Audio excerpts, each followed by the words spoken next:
El Poder Ejecutivo, bueno, está comprendido a partir del artículo 235 en la Constitución.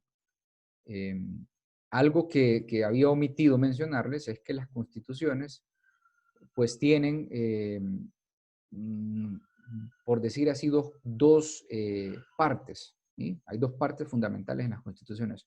Una que es la parte orgánica y otra que es la parte dogmática. La parte orgánica es la que compone, pues, cómo está organizado el Estado, ¿verdad? Entonces, obviamente, pues, los tres poderes forman los pilares de esa parte orgánica. Pero además de los tres poderes del Estado, existen instituciones como las que les mencionaba, como los tribunales de cuentas, instituciones como el Ministerio Público, como la Procuraduría General de la República, y así, ¿no? Entonces, el Tribunal de Cuentas, que son instituciones que van afines a esa organización del Estado.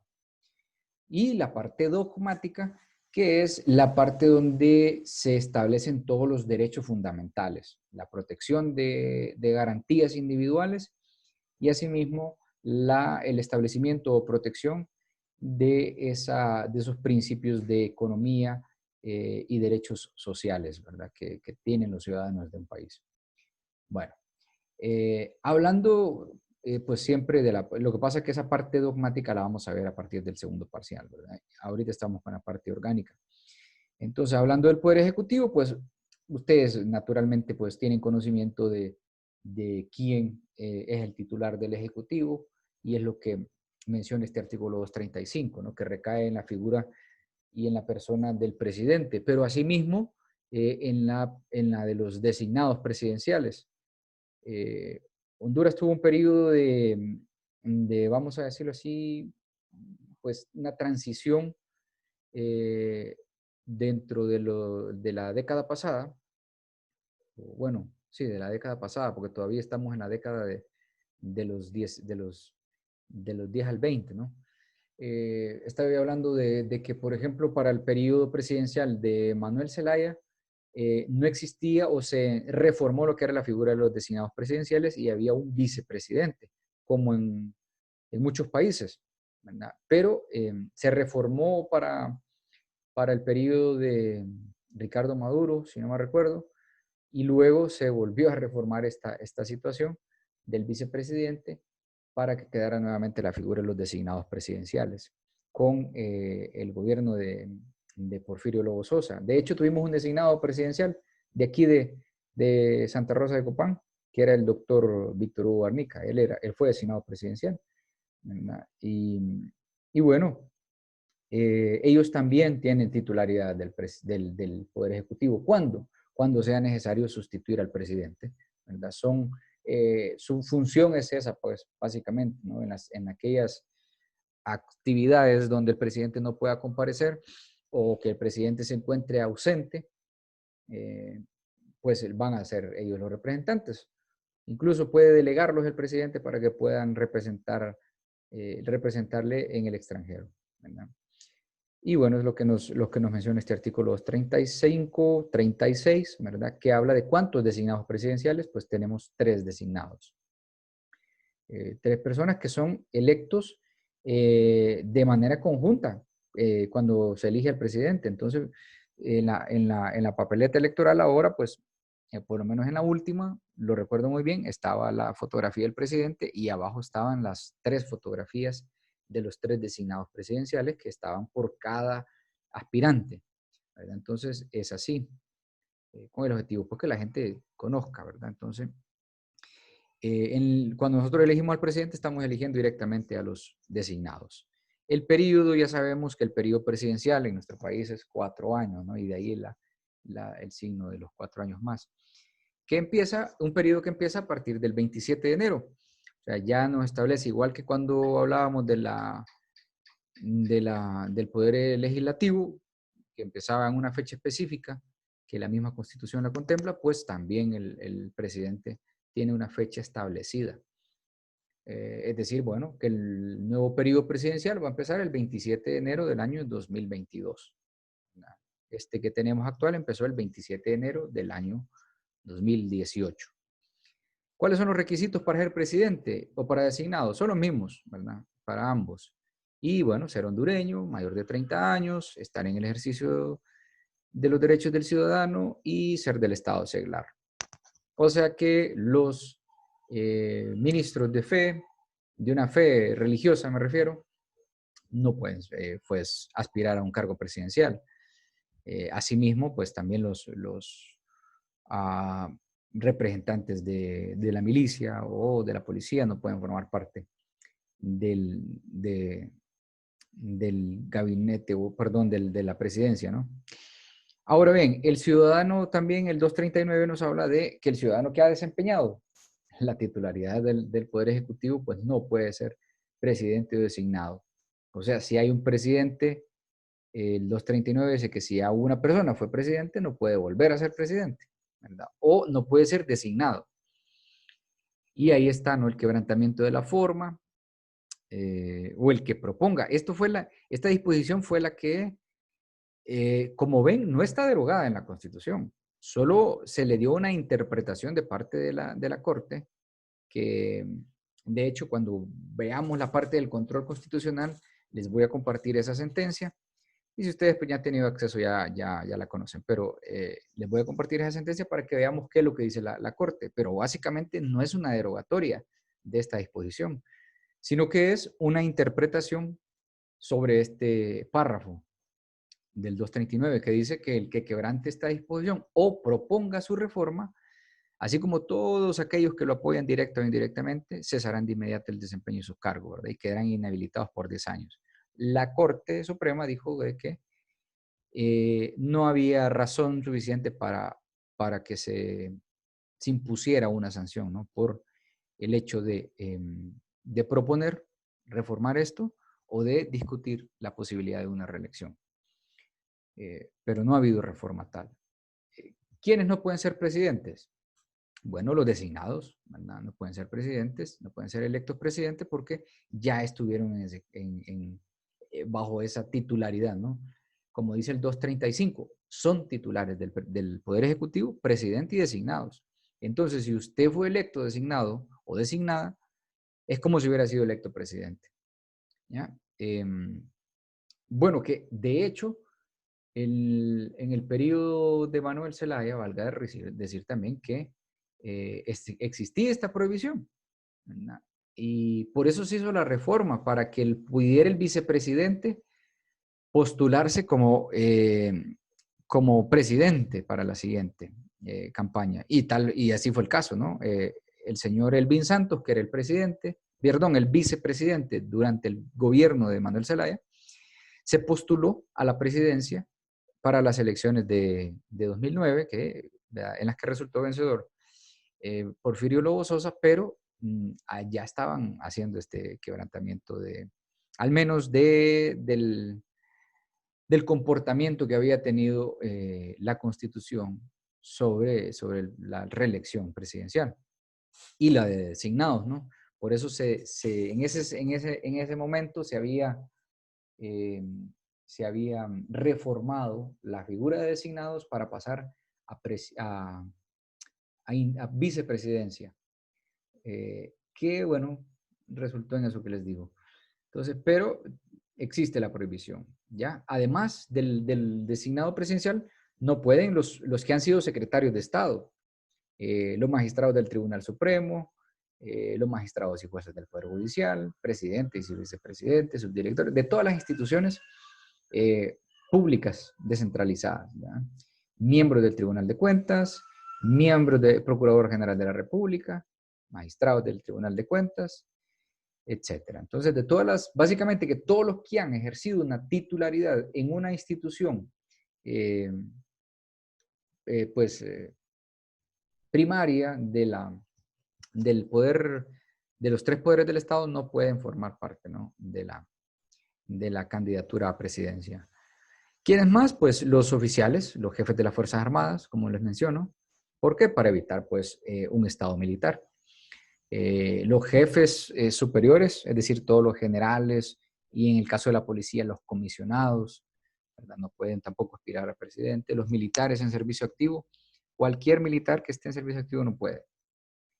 algo que quieren reformar, ¿verdad? Es una propuesta del gobierno actual de que puedan formar, o de, bueno, sí, del gobierno, vamos a decir, porque incluso, pues, el parte del poder de la Cámara Legislativa, algunos diputados proponen esto, que los pastores, que los sacerdotes, que los militares o los policías puedan aspirar a cargos públicos y que puedan elegir, ¿no? Del momento que les dan ese derecho de poder elegir, pueden ser electos también, ¿verdad? Quedarían habilitados. Entonces, esas situaciones. Los familiares dentro del cuarto grado de consanguinidad y segundo de afinidad de los presidentes o designados, ¿verdad? Tampoco pueden. Abogado. Dígame, Maybel. A eso se refiere el quinto que está derogado a lo de los pastores y Ujú. Sí, a eso se refiere. ese sí se derogó. Pero fíjese cómo se contrapone ese numeral 5 con, retrocedo, el numeral 4 del artículo 238, que es de ser el del Estado seglar, ¿verdad? Entonces hay una contradicción ahí en la reforma. Por eso es que, de hecho, participaron, creo, algunos diputados, pero como presidentes, bueno, hay que ver.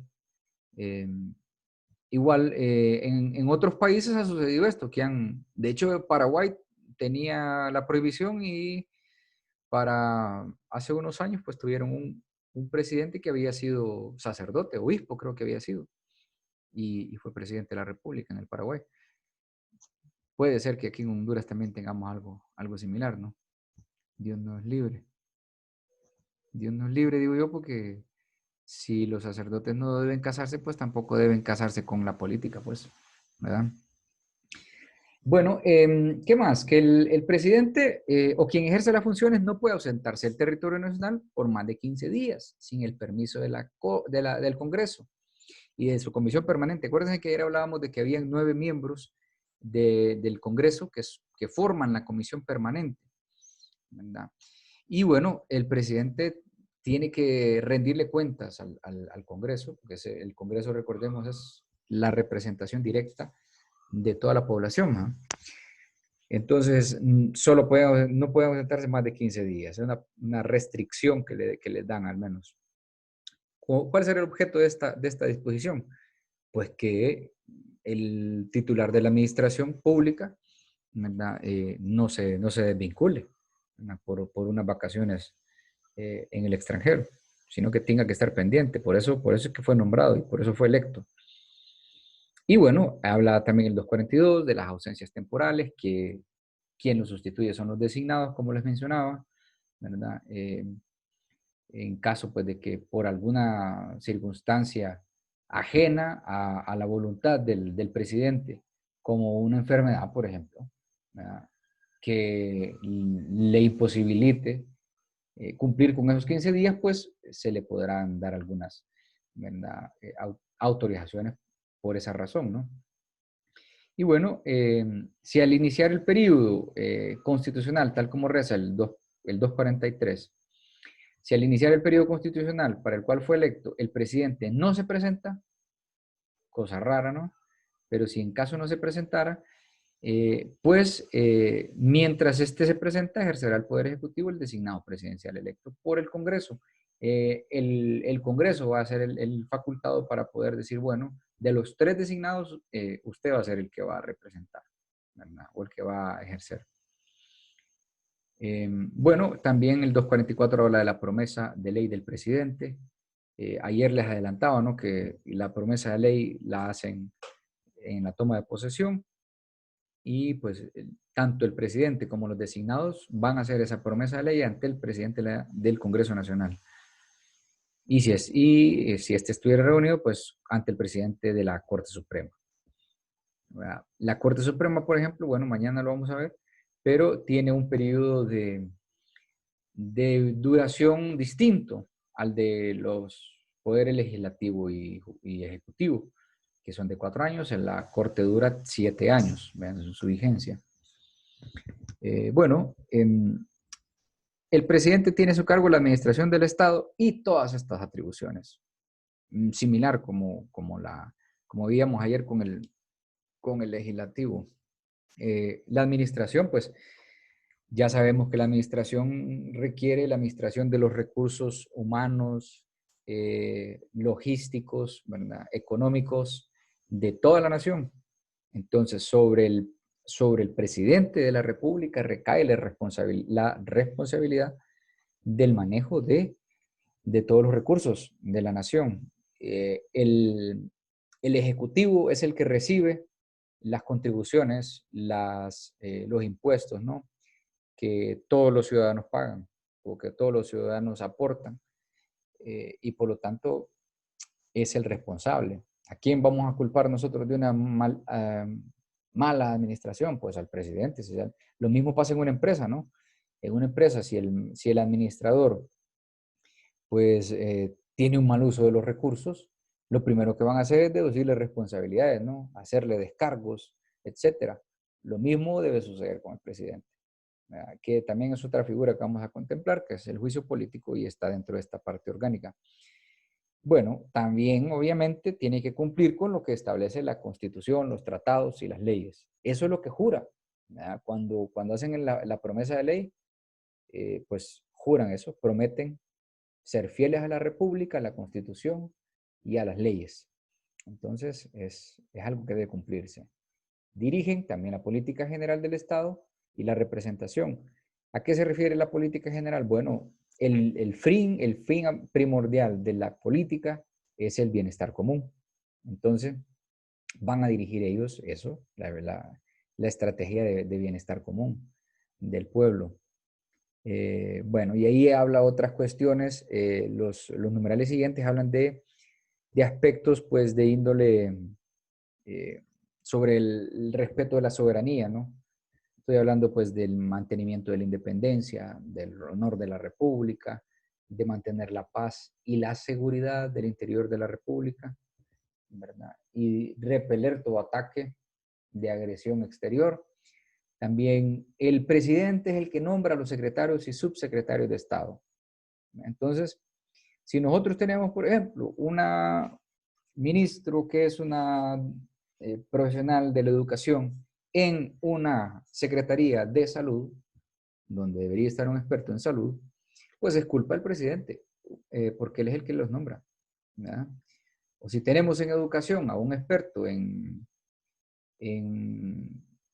que Dasónomo es, creo, el ministro de Educación. Bueno, pues es culpa del presidente. Ellos son los que tienen esa facultad.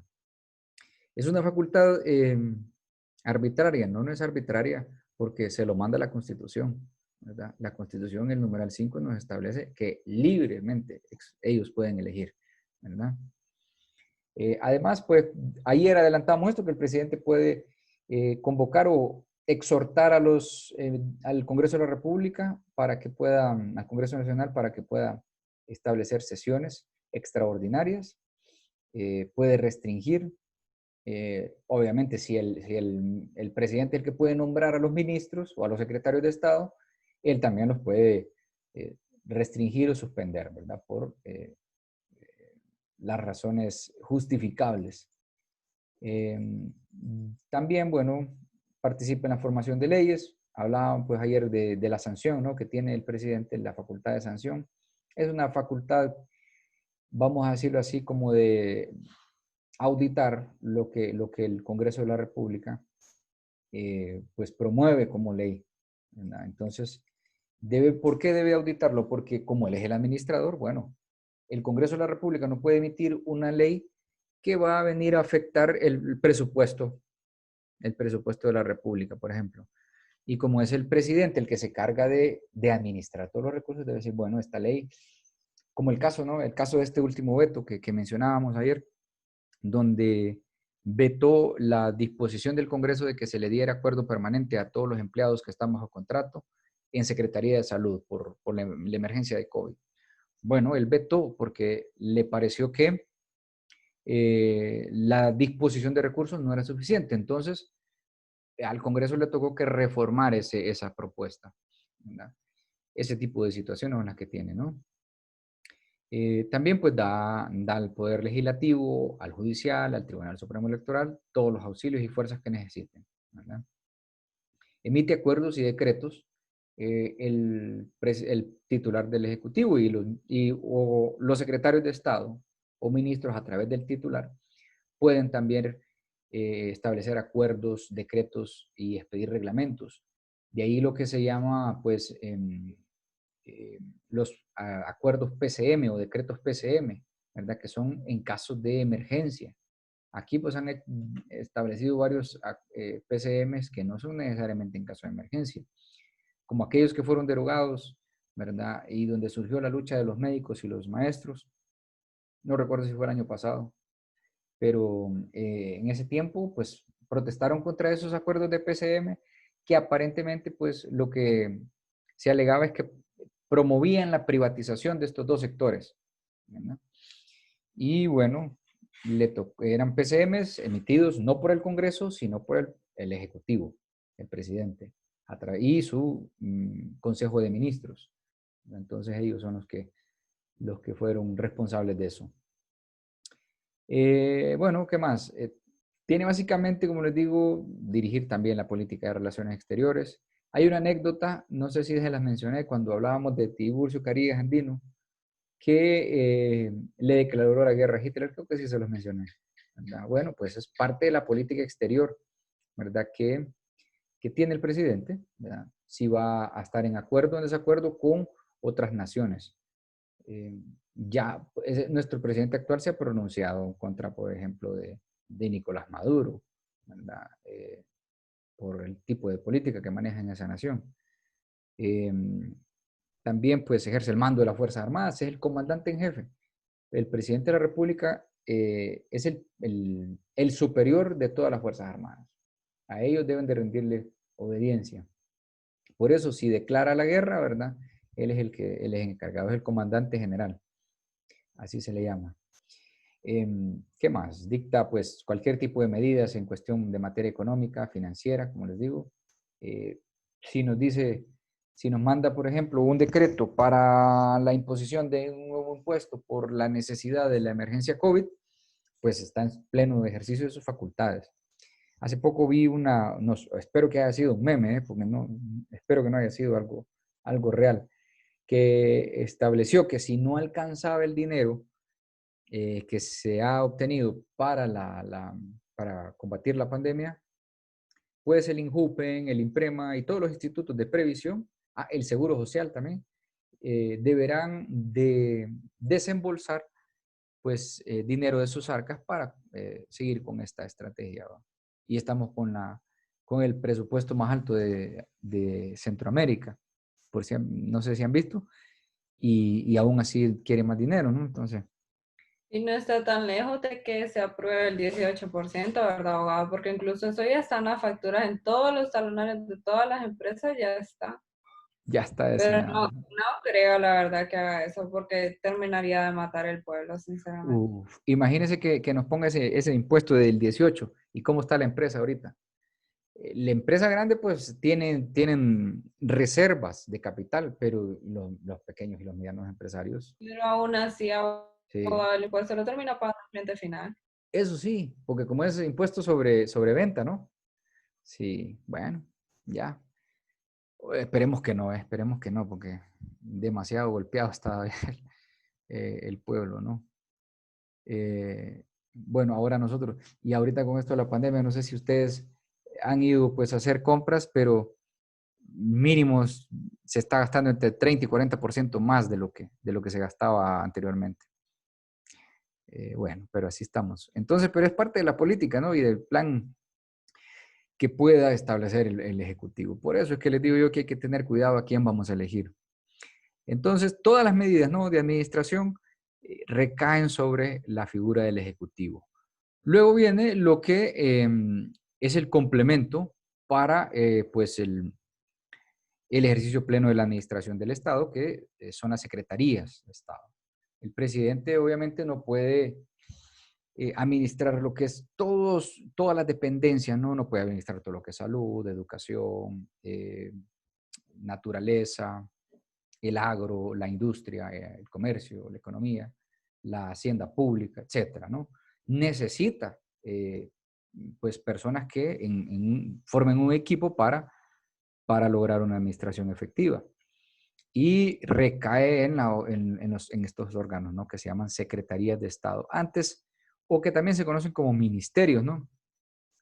Pero son las secretarías de Estado.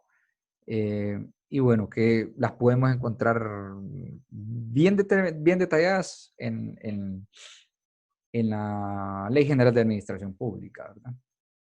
Y en un decreto también que emitió el Poder Ejecutivo para la modernización de la administración pública. Vale decir que de acuerdo a las necesidades de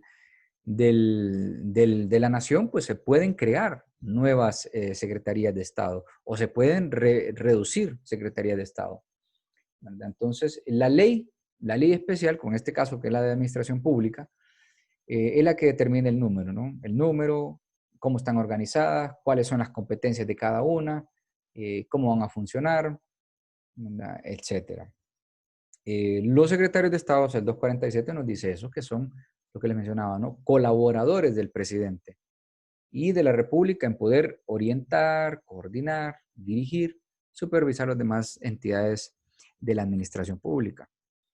Eh, Todos los decretos, los acuerdos, los reglamentos, órdenes, providencias del presidente deben ser autorizados por el Consejo de Ministros, ¿verdad? Por todos, ¿verdad? Y si no están firmados, entonces carecen de fuerza legal. Por eso, si ustedes buscan un decreto ejecutivo, van a ver que aparece la firma del presidente en primer lugar y luego la firma de todos los secretarios de Estado, ¿verdad? Porque necesita la convalidación de todos. ¿Por qué? Porque puede afectar, ¿no? Digamos, si se toma una medida, por ejemplo, ahorita con esto del COVID y se destinan eh, fondos en exceso para esa área que puedan afectar la administración de otras secretarías, pues tienen que autorizar los secretarios de Estado eso, ¿no? Que se les vaya a suprimir su presupuesto para pasarlo a otro por necesidad, obviamente. Eh, bueno, para ser secretario de Estado, el 249 nos habla de cuáles son los requisitos y pues básicamente que son los mismos requisitos que para ser presidente, ¿verdad? Que establece el 238, con la salvedad de que hay una reducción en la edad, ¿verdad? De acuerdo a la Constitución, una persona de 25 años puede ser secretario de Estado. Y ya han sido menores de 30 años, creo que el gobierno pasado, el ministro de la Juventud, no sé si el actual, pero el ministro de la Juventud era una persona menor de 30 años, ¿verdad? Un profesional, obviamente, capacitado, espero yo, en suficiente, pero sí era, menor, era un joven, ¿no? Entonces, da la posibilidad de que una persona con suficiente capacidad y de corta edad, pues pueda aspirar a ese cargo. Entonces, yo espero verlos a ustedes pronto también en alguna Secretaría de Estado, ojalá, ¿verdad? Bueno, ¿qué más? ¿Quiénes no pueden ser secretarios de Estado? Pues los parientes del presidente, para evitar el nepotismo, aunque lo hemos visto, ¿no? ¿Se acuerdan de aquella ministra sin cartera? Bueno, eh, los que hubieran administrado o recaudado valores públicos, los deudores morosos de la Hacienda, no pueden ser, los concesionarios del Estado, etcétera. O sea, los que le dan, eh, los que son proveedores del Estado, ¿no? No pueden ser ministros. Entonces, una persona que le presta, vaya, como en el caso de la energía, ¿no? Que Honduras tiene una contratación ahí con un grupo específico, un corporativo, pues entonces esas personas no pueden formar parte de la Secretaría del Estado. Otro caso de grave falta a la Constitución, ¿verdad? Porque ministros que son prestadores y concesionarios del Estado han formado parte del Ejecutivo. Aquel señor Arturo Corrales, por ejemplo, ¿verdad? Le ha prestado infinidad de asistencia a la administración pública y ha sido secretario de Estado. Entonces, esas son las inconsistencias que encontramos en la práctica con lo que tenemos en la norma, ¿no? En la Constitución. el Congreso Nacional del 251 nos habla que el Congreso Nacional puede llamar a los secretarios de Estado y estos deben, ¿verdad?, contestar todas las interpelaciones. Es decir, ¿cuándo puede el Congreso llamar a los secretarios de Estado? Para saber qué es lo que están haciendo con el presupuesto de la República, ¿verdad? Ayer mencionaba que parte de las atribuciones del legislativo es aprobar el presupuesto de la República.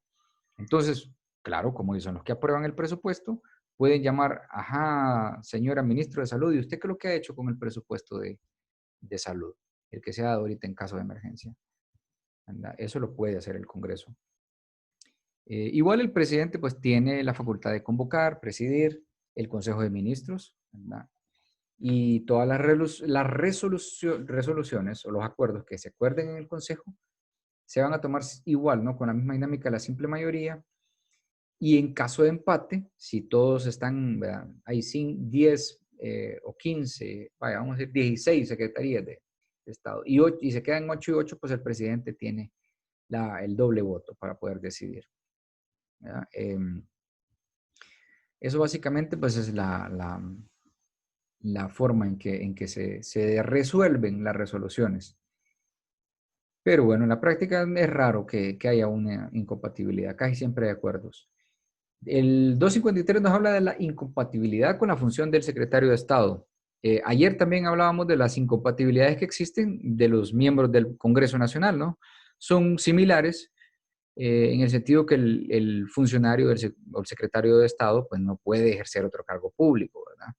Salvo que la ley se lo permita. Por ejemplo, que un médico sea secretario de Estado, que una maestra sea secretaria de Estado, ¿verdad? No hay ningún problema, pueden tener un cargo público, ¿verdad?, y ostentar la función de secretario del Estado.